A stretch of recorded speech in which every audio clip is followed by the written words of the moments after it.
চাকরিহারাদের পাশে মুখ্যমন্ত্রী যতদূর লড়াই করার করবেন। হাইকোর্টের রায়কে চ্যালেঞ্জ করে মমতার দাবি এই রায় বেআইনি। রায়ের বিরুদ্ধে শীর্ষ আদালতে যাওয়ার কথাও জানিয়েছেন তিনি।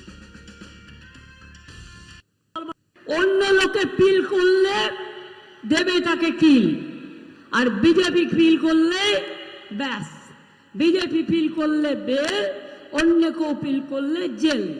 এই তো হয়ে গেছে এখানকার এই অবস্থা। আজ নয়, দীর্ঘদিন ধরে চলছে। এটা বিচারপতিদের দোষ নয়, এটা কেন্দ্রীয় সরকারের দোষ। তারা বিজেপির লোক দেখে দেখে এখানে বসিয়েছেন, যাতে তারা বিজেপি পার্টি অফিস থেকে যা বলে দেয় সেই ড্রাফটটা তারা করে দেয়। কি করবেন? আমায় সাজা দেবেন? ডিফামেশন করবেন? আমি তৈরি। জেলে পাঠাবেন? আমি তৈরি। কারণ মানুষের কথা বলবার জন্য আমায় যদি শাস্তিও নিতে হয় আমি মাথা পেতে নেব, কিন্তু তবু মনে রাখবেন, পরিবার যদি বিপদে পড়ে তার পাশ থেকে আমি সরে দাঁড়াবো না।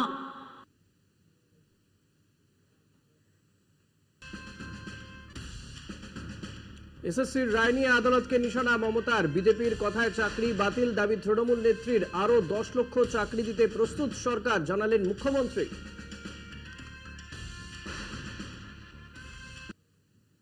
আমায় সাজা দেবেন? জেলে পাঠাবেন? আমি তৈরি। কারণ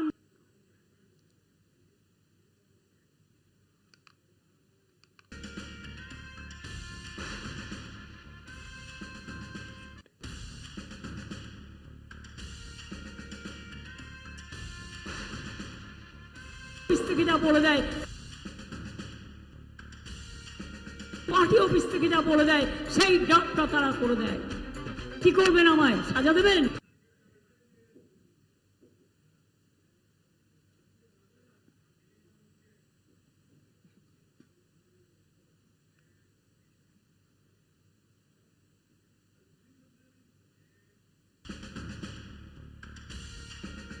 দিলীপ আছেন সেই দিলীপেই। সোমবার বর্ধমানের দিবানদিঘির মাঠে প্রাতঃভ্রমণে বেরিয়ে অভিষেককে নিয়ে বেলাগাম মন্তব্য দিলীপ ঘোষের। ওর বাড়ির সবাইকে ইডি রাখছে, অভিষেকের বাড়ির কুকুর বেড়ালো চোর। এটাই ব্যানার্জি পরিবারের সংস্কৃতি। এমনকি মুখ্যমন্ত্রীকেও ওর জন্যই চোর শুনতে হয়েছে। অভিষেককে নিশানা বর্ধমান দুর্গাপুরের বিজেপি প্রার্থী।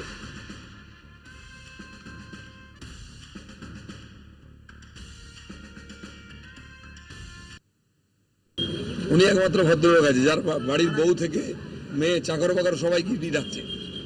রাস্তায় সোনা নিয়ে যাচ্ছে, লোক চোর চোর আওয়াজ দিচ্ছে। তার 14 পুরুষ চোর, বাড়ির চাকর বাকর কুকুর বিড়ালও চোর। এই কালচার নিয়ে এসছে ব্যানার্জি পরিবার। আর আজকে মুখ্যমন্ত্রীকে চোর চোর শুনতে হচ্ছে উনার জন্য। এর চেয়ে দুর্ভাগ্য কি হবে? মুখ্যমন্ত্রীর টার্গেট মন্তব্যের পাল্টা দিলীপ ঘোষের। ভোট হয়ে গেলে উনি টার্গেট হন, এতদিন বাঘিনী, ভোট হয়ে গেলেই বিড়াল। এবার আর সহানুভূতি পাবেন না, উনি ভাবছেন বেঁচে যাবেন। কোনো রাস্তা নেই মমতাকে নিশানা দিলীপ ঘোষের।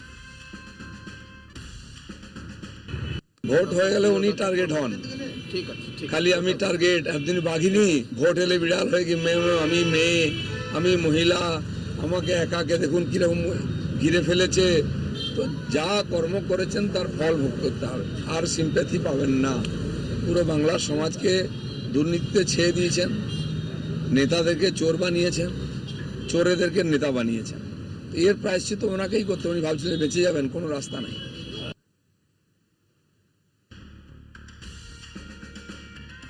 হুমকি দিয়ে বন্ধ করে রাখা হয়েছে চায়ের দোকান। তৃণমূলের বিরুদ্ধে এমনটাই অভিযোগ বিজেপির। প্রতিদিনের মতো সোমবারও প্রাতঃভ্রমণে বেরোন দিলীপ ঘোষ। এরপর চা চক্রের জন্য হাজির হন দেবানদিঘির মোড়ে।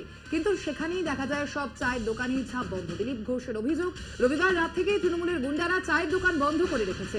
কিন্তু দিলীপ ঘোষকে আটকাতে গরিব মানুষের ক্ষতি করা হচ্ছে দাবি দিলীপ ঘোষের, যদিও অভিযোগ অস্বীকার করেছে তৃণমূল।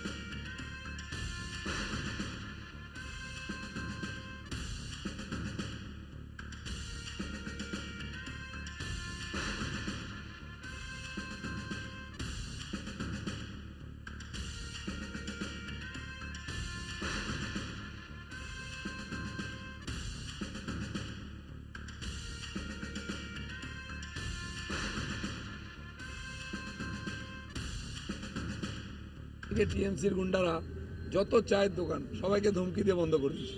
আপনি দেখুন এই মোড়ে সকালবেলা প্রচুর লোক আসে চা খেতে, অনেক চায়ের দোকান আসেও, চায়ের দোকান সব বন্ধ। আরে চা না খেলে কি আমরা কাজ করতে পারবো নাকি? তো মানুষকে কেন কষ্ট দিচ্ছে? গরিব মানুষের চায়ের দোকান বন্ধ করেছে দিলীপ ঘোষ আসবে বলে। কোথায় গেল বিষ্ণুপুরের মানুষকে দেওয়া 5,000 কোটির প্রতিশ্রুতি দিয়েও তা পূরণ করেননি অমিত শাহ, এমনটাই অভিযোগ তুলে স্বরাষ্ট্রমন্ত্রী এবং বিষ্ণুপুরের বিজেপি প্রার্থী সৌমিত্র খাঁকে আক্রমণ শানালেন বিষ্ণুপুরের তৃণমূল প্রার্থী সুজাতা মণ্ডল।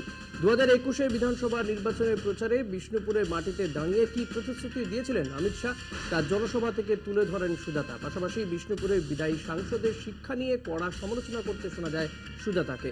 এই নিয়ে মুখ খুলতে নারাজ সৌমিত্র খাঁ, তৃণমূল কাজ করতে দেয়নি দাবি বিজেপির জেলা সভাপতি অমরনাথ শাখা।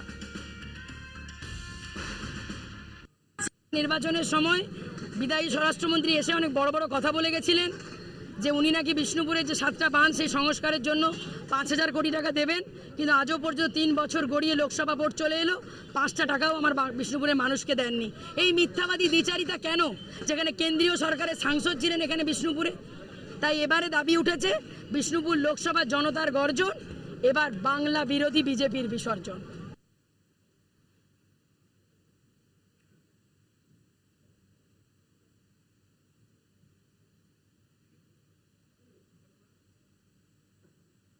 আমরা কয়েকদিন আগে চকবাজারে একটা মিটিং করলাম।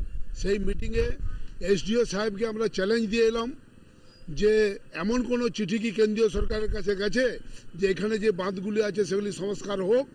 যদি থাকে উনি দেখান। এই সরকার চায়নি যে বিজেপির সাংসদরা বিজেপির এমএলএরা কাজ করুক, কারণ করলে ওনাদের মান সম্মান নষ্ট হয়ে যাবে। তার জন্য এই সরকার কাজ করতে দেয়নি।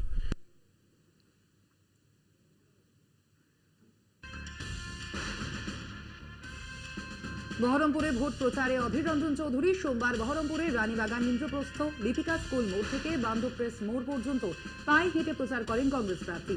অধীর রঞ্জন চৌধুরীর প্রচারে কর্মী সমর্থকদের উপচে পড়া ভিড়। কেউ অধীরকে মালা পরিয়ে স্বাগত জানান, কেউ বা আবার মাথায় হাত দিয়ে আশীর্বাদ করেন। মানুষের উন্মাদনা দেখে আপ্লুত অধীর রঞ্জন চৌধুরী। সাধারণ মানুষের সমর্থন দেখে জেতার বিষয়ে আশাবাদী বহরমপুর লোকসভার কংগ্রেস প্রার্থী অধীর রঞ্জন চৌধুরী।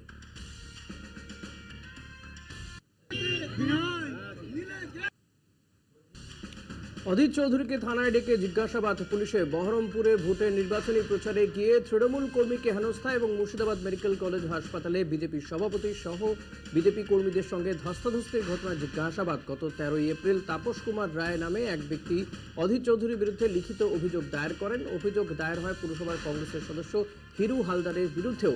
সেই অভিযোগের ভিত্তিতেই অধীর চৌধুরীকে বহরমপুর থানায় ডেকে জিজ্ঞাসাবাদ করা হয়। সেদিন কি ঘটনা ঘটেছিল তারও বিবরণ জানতে চাওয়া হয় বলে সূত্রের খবর।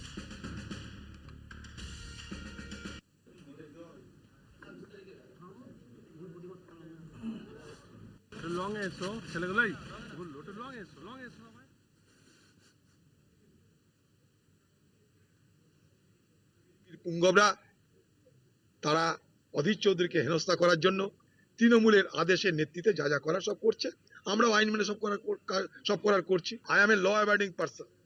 আমি আইন মেনে চলা লোক। আমি চাইবো সকলের জন্য আইন সমানভাবে প্রয়োগ হোক, এটাই আমার দাবি। সোমবার সকাল থেকেই হুড খোলা গাড়িতে প্রচার বালুরঘাটের লোকসভা কেন্দ্রের বিজেপি প্রার্থী সুকান্ত মজুমদারের। প্রচন্ড রোদ গরমকে উপেক্ষা করে প্রচার সারছেন সুকান্ত মজুমদার। বালুরঘাটের খাদিমপুর, রবীন্দ্রনগর, সজনী সংঘ, সাহেব কাছারি সহ বিভিন্ন এলাকায় ঘুরে ঘুরে প্রচার করেন তিনি। বিজেপি প্রার্থীর সঙ্গে ছিলেন বিজেপি কর্মী সমর্থকরাও।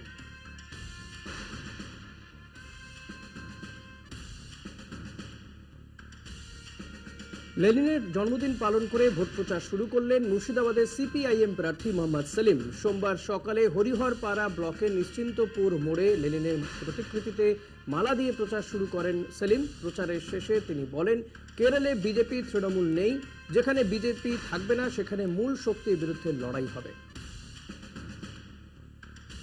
কথা হচ্ছে যারা 365 দিন কাজ করে তাদের কি শীত, গ্রীষ্ম, বর্ষা আলাদা আছে? যারা মোমের পুতুল থাকে তাদের অসুবিধা হয়। সারা যেখানে আমি যাচ্ছি আমি তার লোকজন নিয়ে ঘুরি না, লাউ লস্কর নিয়েও ঘুরি না। যেখানে যাই সেখানে বাম, কংগ্রেসের কর্মী সমর্থক, এমনকি তৃণমূলের সমর্থক, বিজেপির সমর্থক, তারাও জুটে যাচ্ছে আমার সঙ্গে। আন্দোলন করতে হয়। আমাদের জেলা কেন্দ্র থেকে যেটা রবীন্দ্রভবনের সামনে লেনিনের মূর্তি আছে, প্রত্যেক বছর সেখানে হয়, সেখানে মালা দেওয়া হলো। আর যেখানে কমিটি শুরু হচ্ছে সেখানে, কারণ লেনিন তো শুধু একটা দেশের নয়, গোটা বিশ্বের যারা মুক্তিকামী মানুষ, স্বাধীনতাকামী মানুষ, মেহনতি মানুষের পক্ষে যারা লড়াই করে তাদের একজন আইকন। তীব্র দাবদাহের কারণে রাতে কর্মী সমর্থকদের নিয়ে প্রচারে নামলেন আরামবাগ লোকসভা কেন্দ্রের সিপিএম প্রার্থী বিপ্লব মৈত্র। চন্দ্রকোনার রামজীবনপুরে এলাকায় চলে জনসংযোগ। সিপিআইএম কর্মী সমর্থকদের নিয়ে বাজনা বাজিয়ে প্রচার চালান সিপিএম প্রার্থী বিপ্লব মৈত্রর প্রচারে কর্মী সমর্থকদের মধ্যে উন্মাদনা ছিল চোখে পড়ার মতো।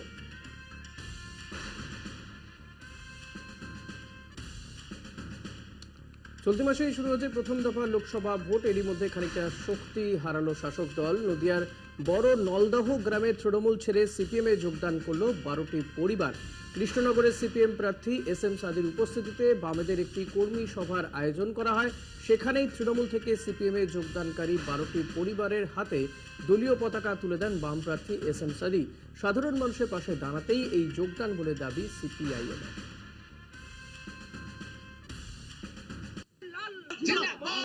হাসিবুল এবং জাকির শেখ এদের উদ্যোগে একটা কর্মী সভার মধ্য দিয়ে এখানে যে 4টে বুথ আছে 4টে বুথ থেকে যারা তৃণমূলে আমাদের সিপিএমকে ভুল বুঝিয়ে ওরা তৃণমূলের সঙ্গে যুক্ত হয়েছিল, তারা তৃণমূল থেকে আমাদের কাজের নিরিখে এবং গরিব মানুষ যেহেতু তাদের পাশে থাকার জন্য সেই তৃণমূল পরিবারগুলো আমাদের সিপিএম পার্টির সঙ্গে যুক্ত হলো। এই বিষয়টা আমি বুথ সভাপতির কাছ থেকে খোঁজ নিয়ে দেখলাম। সিপিএমের ওটা ভিত্তিহীন দাবি, অতজন নয়, ওই 2-10 জন হলেও হতে পারে, কিন্তু কোনোটা পরিবারের নয়, ওটা 2-10 জন লোক হতে পারে, পরিবার নয়। এটা ভিত্তিহীন দাবি, কয়েকজন হলে হতে পারে, এটা আমার মত।